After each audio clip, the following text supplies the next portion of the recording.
comprender lo que pasa hoy es necesario tener una perspectiva histórica. Y si hay un hecho que me parece es marcante en lo que hace a la realidad del conflicto israelo-palestino, se da en un día como hoy, hace 76 años, en lo que fue esa resolución de las Naciones Unidas de partición para la creación de dos estados, un estado judío en la tierra que se denominó Palestina, pero que no era, señores, un estado palestino, simplemente fue una definición que se le dio a esa tierra en algún momento, y un estado árabe. Los judíos, necesitados por muchos motivos de ese estado, bueno, rápidamente decidieron que iban a optar por esa posibilidad y el 5 de mayo del 48 fue declarado el Estado de Israel y de ahí comienza la tragedia que significa que los árabes, los países árabes en ese momento decidieron que con su potencia iban a, bueno, eliminar esa posibilidad echando a los judíos al mar y no lo lograron, casi como un milagro. Ese Estado judío logró sostenerse en el 48 y con todas las guerras que vinieron a posteriori, que no han sido pocas, y tal vez cambiaron la estrategia en algún momento cuando vieron que los ejércitos no lo lograban y con, yo diría, mucha sapiencia buscaron caminos alternativos para destruir a Israel. Y eso continúa siendo hoy lo que hacen desde otro lugar. Pero bueno, esto es una introducción mía, muy sintética y seguramente muy simple. Quien va a poder darnos una perspectiva más amplia y profunda es el profesor emérito de la Universidad de Jerusalén, usted sabe, hombre que de ciencias políticas y de historia, que está tan vinculada a las ciencias políticas, puede enseñarnos y mucho. Me refiero al profesor Mario Schneider. Mario, ¿cómo estás? Buenas tardes. Buenas tardes. Bueno,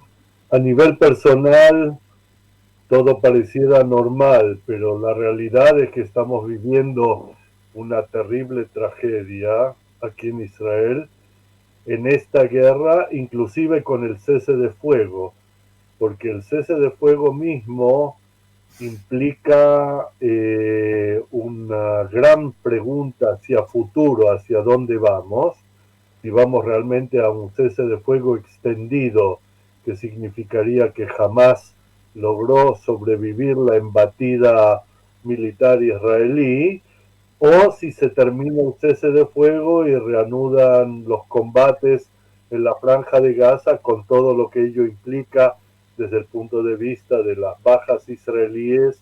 y de las bajas en la población civil palestina. O sea, son dos tragedias, una enfrentada a la otra, y el terrible drama de los rehenes que van siendo liberados con gotero, o sea, de muy pocos rehenes por día,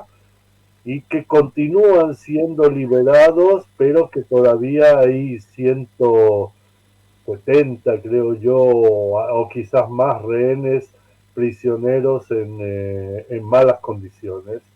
en la franja de Gaza, en manos de distintas organizaciones, y hasta se cree que hay algunos que están en manos de familias criminales. Por así, bueno, no es que los terroristas no sean criminales, pero hay criminales sin motivos políticos, los llamaría yo. Entonces, esta tragedia, digamos, que incide sobre el vivir de cada día de uno de nosotros, porque es el tema que se habla de la mañana a la noche, es el impacto de la guerra que se ve en la sociedad israelí, en la baja económica, en los problemas de salud pública, los problemas de educación. Bueno, un país en guerra, aunque el frente no está en Tel Aviv mismo, pero los misiles llegan, cuando se disparan, llegan también hasta Tel Aviv. Sí. Mario, utilizaste una palabra que me parece clave, tragedia. La realidad es Sí, que uno puede pensar, si tiene cierto grado de conciencia, que estos 75 años de Israel en realidad han sido una tragedia. Una tragedia que con algunos momentos de ilusiones por los éxitos, tanto en las guerras como en, bueno, tantos ámbitos, algunos quisieron olvidar esa tragedia, pero la realidad es que existe una tragedia compartida incluso con los palestinos, donde no se ha podido y se ha sabido salir de esa tragedia casi kafkianamente, digamos, ¿no? No hay como una salida buena y hoy Israel, yo lo digo y lo vengo casi sosteniendo estos días, claro, tenés que mostrarte fuerte, pero en realidad te ha mostrado hasta dónde somos débiles, digo Israel, el pueblo judío, tan aislados, tan poquitos frente a grandes enemigos que, bueno, a veces tratamos de minimizar en su capacidad de pensar cómo destruirnos, pero que son muy sofisticados. Pero quiero ir a justamente, ya que hablamos de eso, de la sofisticación, la tragedia, a lo que es el 29 de noviembre, porque es lo que quisiera que ahondemos. 29 de noviembre se declara esa partición histórica y de ahí en más algo que ya venía se profundiza. Y digo, para ponerlo en contexto, ¿cómo se llega primero a ese 29 de noviembre y qué significó a partir de esa resolución? Sí, bueno, no vamos a irnos hasta el principio de la historia, que sería con las inmigraciones judías modernas a esta olvidada provincia del sur del Imperio Otomano, el sur de Siria se llamaba de alguna manera, había otros que la llamaban también Palestina, o sea, eso es un nombre de la época romana, ¿no? Que conocemos muy bien, y tampoco voy a entrar en la discusión sobre la composición de las poblaciones, porque hay muchísimas publicaciones sobre eso y cada uno en base a lo que lee hace su idea y su ideología. Entonces lo que yo diría es que el 29 de noviembre, Kaftet Benovember en hebreo, de 1947, representa el triunfo del movimiento sionista, digamos, desde el punto de vista político, porque el sionismo político comienza a existir más o menos 50 años antes, en 1897, en el primer Congreso Sionista Mundial liderado por Herzl, que en ese momento tuvo una visión profética y dijo que en 50 años más o menos tendremos un Estado judío, y bueno, así fue de alguna u otra manera. Pero lo que está claro es que se llegó a las Naciones Unidas porque las dos comunidades que habitaban la Palestina británica era un mandato concedido por la Sociedad de Naciones a Gran Bretaña con el propósito de educar a las poblaciones locales en el sentido de autonomía para que llegaran a establecer estados democráticos. Así se decidió en la Liga de Naciones en 1921-22. En 22 ya hay mandato. Entonces, que Inglaterra haya educado o no haya educado es una cuestión muy problemática, porque claro, Inglaterra, por mucho que fuera un mandato y no una colonia británica, los ingleses mantenían el mandato para promover sus propios intereses imperiales británicos. Y los imperiales, el imperio británico no explotaba a la Palestina, que era una tierra muy pobre. Por el contrario, invirtió muchísimo dinero y muchísimos conocimientos en infraestructura. El mandato británico trajo a esta zona el desarrollo de los caminos, del transporte, de los trenes, de las primeras grandes industrias, el primer gran puerto moderno, Haifa, en comparación con Yafo, que era un puerto antiguo, las refinerías de petróleo, que eran el final de la línea del oleoducto que llevaba desde Mosul en Irak hasta Haifa, en Palestina británica, primeros aeropuertos en el país, el aeropuerto de Lod, que hoy ya ha sido muy desarrollado como aeropuerto Ben Gurión, etcétera, etcétera. Pero a nivel político, lo que Inglaterra encontró aquí era ya una situación de enfrentamiento entre dos comunidades, entre la comunidad árabe palestina, que en aquel momento lo de palestino no estaba realmente definido, pero había un movimiento nacional árabe que había colaborado con Gran Bretaña en la Primera Guerra Mundial, liderado por el Sherif Hussein de Meca, que delegó en su hijo Faisal, que era el líder de los combatientes de aquel ejército árabe que se rebela en Arabia Saudita y lucha contra los otomanos todo a lo largo del Mar Rojo, hasta llegar a lo que era entonces Transjordania y más adelante hasta Damasco, hasta la capital siria, y la comunidad judía sionista, porque con la comunidad judía ortodoxa o ultraortodoxa, residente local y más antigua que la sionista, las relaciones no eran un idilio, pero eran relaciones normales diría, tráfico comercial, a veces ayuda, a veces conflictos, pero no había, digamos, un conflicto directo. El conflicto era con el sionismo. Permíteme solamente para ayudar a la comprensión de lo que para ti es tan claro y seguramente para muchos es más complejo, plantear algo que es imprescindible. Los estados nacionales no eran en esa época, estamos hablando de hace nada en la historia, 76 años, pero digo, en la región, a partir de los imperios, el británico por un lado, los franceses que tuvieron otra porción ahí con los acuerdos Sáenz-Picot y entre otras cosas, cada uno manejaba así, pero la gente tiene la creencia de que solamente, Israel aparece como de la nada, viene a imponer las Naciones Unidas, pero había en toda la región esos mandatos y lo que comenzó a ser la conformación de estados nacionales que no existían, porque no solo Israel en el 48 se independiza, podemos seguir mirando un poco más el panorama en la región, y algunos creen que Jordania existió desde siempre, el Líbano existió desde siempre, por eso, me parece muy importante que puedas hablar de esto. Sí. No, inclusive lo voy a describir en forma muy sintética. Si uno mira un mapa del Medio Oriente, si tú tomas un mapa del Medio Oriente, vas a ver un fenómeno muy extraño,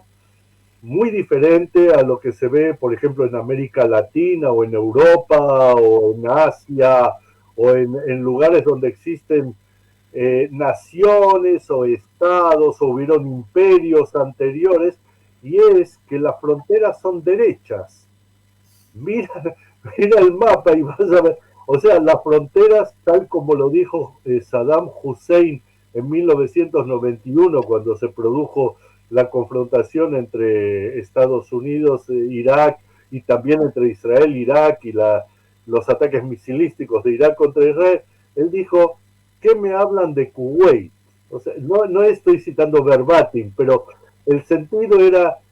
¿qué es Kuwait? Dijo. Kuwait es un producto de los cartógrafos militares británicos trazado con regla y escuadra. Dice, miren las fronteras, dice, esto es absolutamente no natural, no tiene nada que ver y por lo tanto el Estado-nación que se crea en Kuwait no tiene ninguna validez ni histórica, ni geográfica, ni nada. Ya, lo que se le olvidó decir a Saddam Hussein es que todo el Medio Oriente, no solo Kuwait, es un producto de los acuerdos entre Francia e Inglaterra trazado por los cartógrafos militares franceses y británicos con regla y escuadra, y esto significa que los estados nacionales que fueron originados por los mandatos se convirtieron en bolsa de gatos. Tú sabes, Miguel, qué sucede cuando echan 3, 4 gatos en una bolsa y la cierran, ¿verdad? Ya. Entonces, estas bolsas de gatos se produjeron porque al trazar con regla y escuadra dejaron grupos étnicos, religiosos, nacionales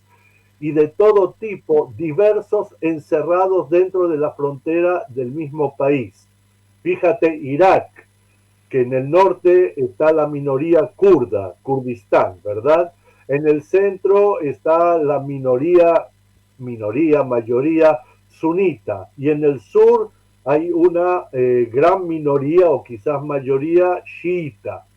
Y luego en el medio hay cristianos, yazidi, hay todo tipo, de la iglesia asiria, todo tipo de grupos encerrados en una frontera nacional. Ahora, estas fronteras nacionales fueron producto de un problema histórico anterior y que eran las promesas de la Primera Guerra Mundial. Tanto Inglaterra como Francia, cada uno le prometió a todo el mundo para recibir apoyo todo tipo de promesas. Y es así que la parte sionista judía recibió la declaración Balfour que prometía el establecimiento de un hogar nacional, sin mencionar Estado-Nación, hogar nacional sin decirnos qué iba a ser un hogar nacional, cuál era la definición. Pero a Faisal, al hijo del sheriff de Meca, de Hussein bin Ali, el sheriff de Meca, le prometieron un reino árabe. Pero por otro lado, con los franceses en Sykes-Picot acordaron que el Medio Oriente iba a ser dividido en dos partes en las cuales se establecerían los futuros mandatos. Y resulta que cuando Faisal, al frente de su ejército, llega a Damasco y quiere establecer el reino árabe en la capital del primer califato, del califato Omeya, que era Damasco,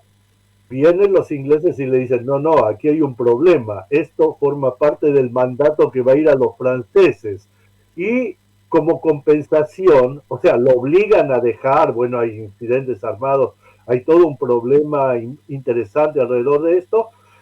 es obligado a dejar esa tierra y le constituyen un reino en Irak, donde no existía un precedente histórico para el reino de Irak y con las minorías que mencioné antes. En Siria también hay minorías y en Líbano también. Y lo mismo sucede con cada uno de los estados del Medio Oriente. Bien, ¿entiendes? Lo entiendo bien. Miguel, déjame decirte una palabra. El gran cerebro detrás de toda la rebelión árabe no era Faisal. Faisal era la figura,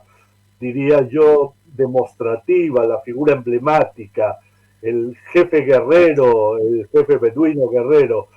El cerebro de todo esto era Abdallah. Y como los británicos sabían esto, Abdallah lo transforman en emir, príncipe en árabe, de Transjordania. Nuevamente, otro estado nacional que va a ser mayormente poblado históricamente por palestinos, porque los beduinos son una minoría dentro de una gran población palestina. O sea, tenemos un cuadro complicado. Bien, sí. Yo te quiero pedir lo siguiente, porque la gente necesita digerir algo de lo que le has planteado, porque no es tan simple, vamos a decirlo así. Yo después voy a tratar de simplificarlo porque lo mío es eso, lo simple, la gente que sabe las cosas importantes sos vos y otros. Vamos a ir a un panorama de noticias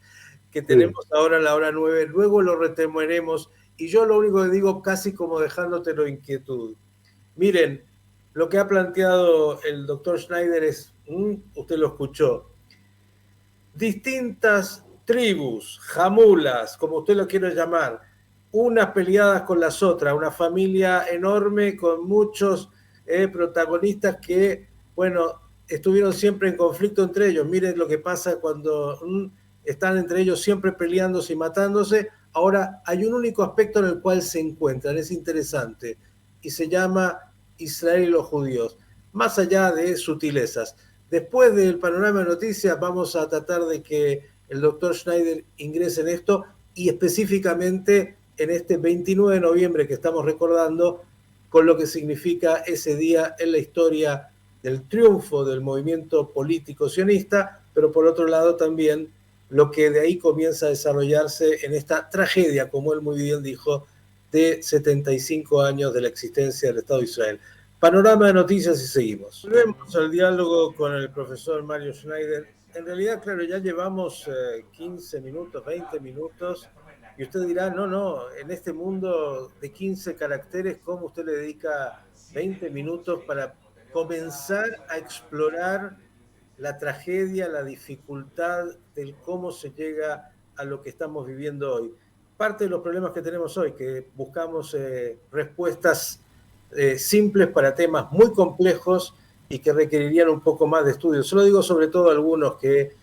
generalmente con slogans tratan de dar respuesta a temas muy, muy, muy difíciles. Y yo decía, cuando el profesor Schneider iba explicando el contexto histórico y cómo se conformaron esos estados nacionales del Medio Oriente, casi de manera, no casi, absolutamente artificiales en términos de decisiones tanto de Inglaterra como de Francia, que los dibujaron y dijeron acá está este, acá está el otro, pero no tuvieron en cuenta, o sí, la conformación de los distintos grupos étnicos que estaban en cada uno de estos lugares, lo cual significa la tragedia de Siria, que usted seguramente escuchó, la tragedia del Líbano, la tragedia de Irak, la tragedia del Medio Oriente. En realidad no hay un lugar en el Medio Oriente que no tenga, ¿sí?, una tragedia. Porque si usted ve Jordania, le parece que funciona muy bien. No, sepa usted que el reino hashemita, que es la minoría absoluta, sostiene su poder a partir de, bueno, una política en la cual, si usted se sale un poquito de lo que ellos entienden, pregúntenle a los palestinos que viven ahí, que son la gran mayoría. Y así, mire, vaya mirando uno por uno y le puedo asegurar que le va a dar para varios libros no pequeños como ha hecho el profesor Schneider, que son grandes, pero digo, para entender algo de eso. Ahora, parecería que el único punto en común, y yo lo dejé esto antes de la pausa del panorama, en el cual sí hay algún consenso por parte de lo que algunos denominan la Liga Árabe, la Liga de las Naciones, cuando se encuentran estos muchachos, es que, bueno, Israel tiene que de alguna manera desaparecer. El problema de ellos, entre ellos se pueden matar, lo hacen habitualmente, pero cuando se trata de Israel, ahí nos ponemos de acuerdo. Mario, 29 de noviembre del 47 se marca como ese día histórico en el cual, bien, sí, se le da la oportunidad a los judíos de tener un Estado en su tierra ancestral. Sí, pero el problema es que al 29 de noviembre del 47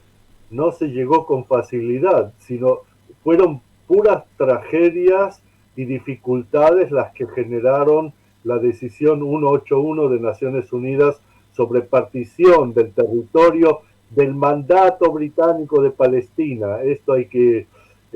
acentuarlo mucho, no de la Palestina histórica, sino del mandato británico de Palestina en dos estados, un estado judío, un estado árabe. Y antes de dar el resultado y explicar por qué, quiero decir que hubo un punto al final de la Primera Guerra Mundial en 1919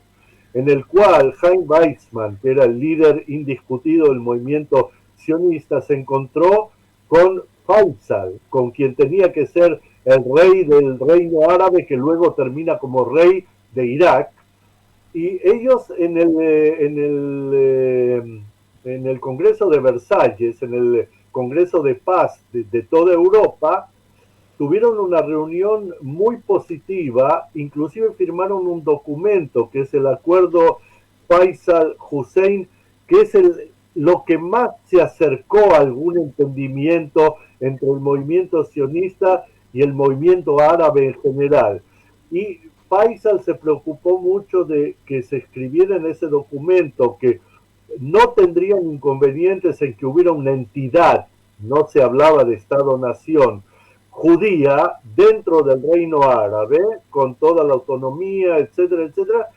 si esto no perjudicara los intereses de otros grupos étnicos o religiosos dentro del reino árabe. Esa era la formulación, pero eso no progresó porque la violencia entre los grupos judíos y los grupos árabes fue increyendo desde 1920 hasta 1947. El factor, diría yo, más importante en 1947 que permitió la partición tiene mucho que ver, por supuesto, y esto es un argumento palestino, pero es real, tiene que ver con el Holocausto. O sea, el mundo occidental,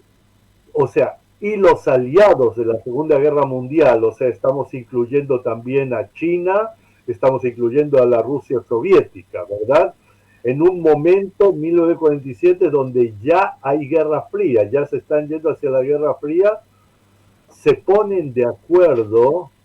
en que tiene que haber una resolución a este problema que el Imperio Británico no logró resolver y que la resolución va a ser decidida por la Asamblea General de Naciones Unidas. Caso único en la historia, en el cual la Asamblea General edicta una resolución que va a establecer dos estados.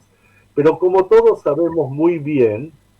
aquí comienza la tragedia en el momento de que la parte árabe, diría yo, el liderazgo político palestino, que está prácticamente en manos del mufti de Jerusalén, Haj Amin el-Husseini, rechaza de frentón la solución de división y dice no, Palestina es toda árabe y cuenta con el apoyo de la Liga Árabe, es decir, de los estados árabes circundantes.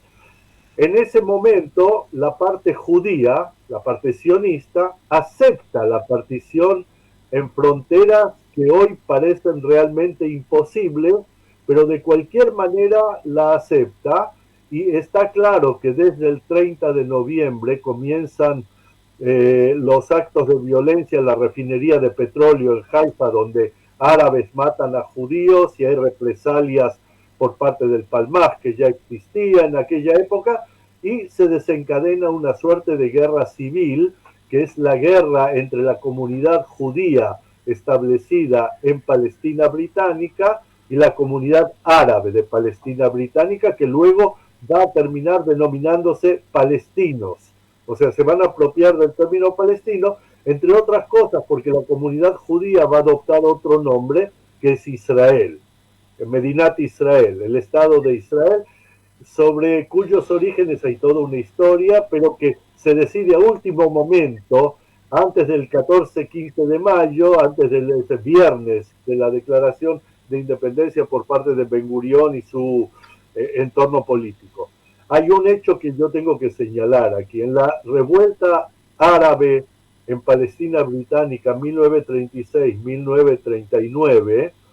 lo que sucedió fue que el liderazgo político palestino fue duramente golpeado y los partidos políticos palestinos que existían, habían más o menos 5 partidos políticos diferentes, fueron totalmente desarticulados. ¿Y quién queda como líder? El único que pasa a la resistencia, que en ese momento desaparece de la esfera pública y termina refugiándose en Siria, luego en Irak, luego en Italia fascista y finalmente en Berlín con Hitler, que es Amin el-Husseini, Haj Amin el-Husseini, el mufti de Jerusalén,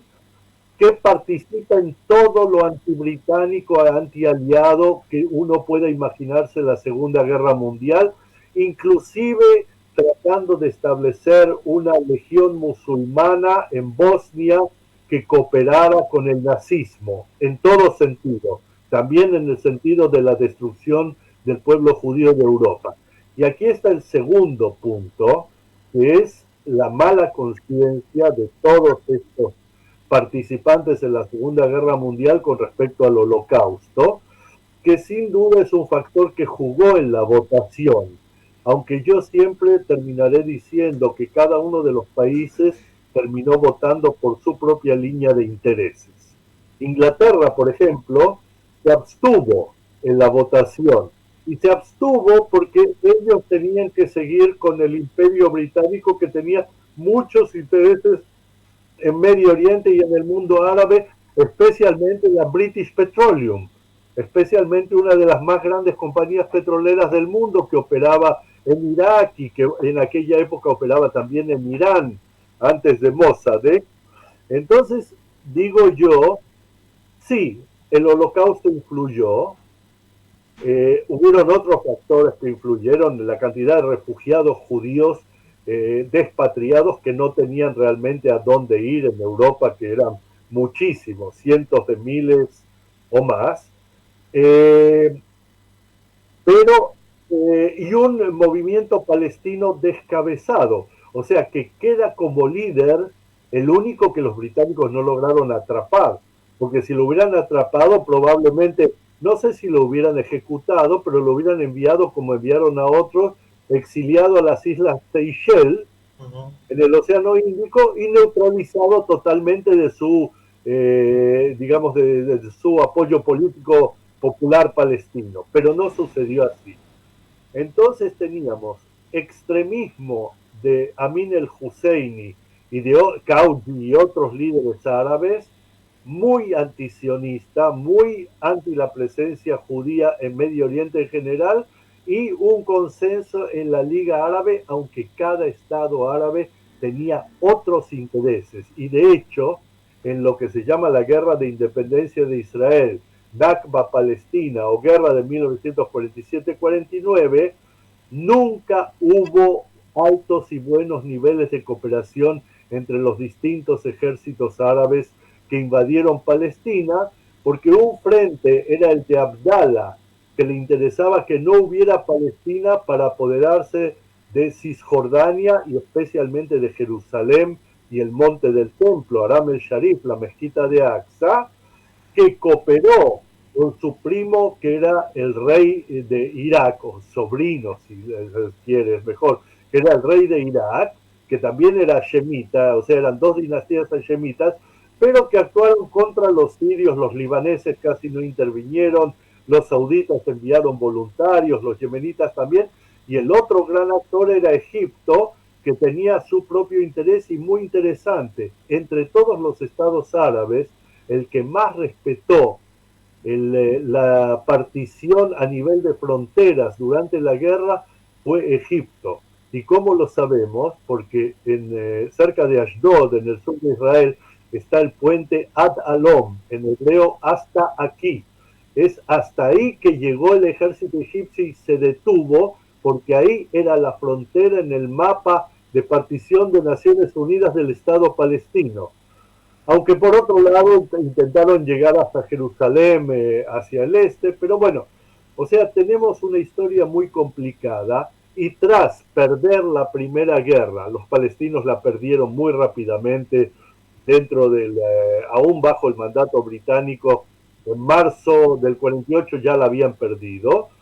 y al declararse el Estado de Israel se produjo la invasión de los vecinos árabes. Israel logró rechazarla por un simple motivo, porque Israel tenía un comando unificado, era un país más moderno, tenía muchas tropas que habían combatido en el marco del ejército británico y otros ejércitos en la Segunda Guerra Mundial, el acuerdo checo que quitó con armamento moderno, y todo. O sea, hubo una serie de factores que explican por qué Israel ganó esa guerra. Y luego, nuevamente, por las discordias internas del mundo árabe, nunca la Liga Árabe logró ponerse de acuerdo sobre cómo enfrentar el tema Israel. Entonces siempre los extremistas ganaban el día. Y entre los extremistas se fue desarrollando el movimiento nacional palestino, luego liderado por Yasser Arafat, y así fuimos yendo de la guerra del 48 a la del 56 frente a la amenaza egipcia, a la del 67 frente a la amenaza de todo el entorno, a la del 73 frente a la amenaza de Siria, Egipto e Irak, que también intervino directamente, a la guerra del Líbano, la primera, la segunda, las intifadas, y aquí nos tienes en una tragedia que también tiene aspectos positivos, porque de cualquier manera Israel se desarrolló y se convirtió en un país muy moderno, pese a haber absorbido este gran número de refugiados, un país tan moderno y tan capaz, que ha sido siempre capaz de frenar el embate de donde viniera, del mundo árabe. Hoy día ya viene de Irán, más que del mundo árabe, diría yo, viene de Irán. Bien, ¿por qué le hemos dado todo este tiempo al profesor Schneider? Porque este es el inicio, yo diría, de lo que usted tendría que empezar a saber para entender cuál es la realidad que vive Israel hoy y que vive el Medio Oriente. Claro,